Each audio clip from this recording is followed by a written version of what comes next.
Behind me is the City Hall of Starkville, where ex-police chief Frank Nichols sent a letter to city leaders voicing his thoughts on why Black History Month was not acknowledged. Nichols sent this letter to Starkville leaders on February 24th, and he spoke before the board during Tuesday's City Hall meeting. Nichols says he wants to work with city leaders to educate the community on the heritage and culture of African Americans. Since city leaders received this letter from Nichols, the mayor says all he has to do is ask. And the mayor's authorized to do that.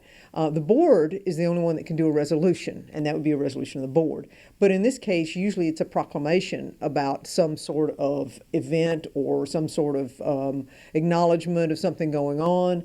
And so a proclamation is something I have been known to do when someone has asked me to, and I'm happy to do Mayor that as Lynn well. Spruill says that she is happy and ready to acknowledge Black history. Again, I stand ready and happy to do that next year. All I have to do is be asked. Frank Nichols says he did not go to the recent City Hall meeting to criticize, but to bring awareness. So my purpose is not to criticize or not to call anybody out. My purpose is for us to work together so it don't happen again. Nichols held the position of Starkville police chief from 2014 to 2019. Under his administration, he says they had communication tools to help reach out to the community.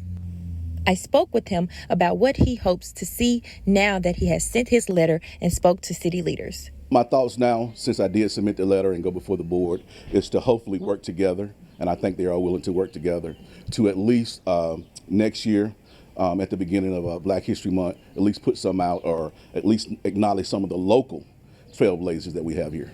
Nichols says he thinks the future looks bright for Starkville. Mayor Spruill says she stands ready to do things next year. In Starkville, Avery Hilliard, WTVA 9 News.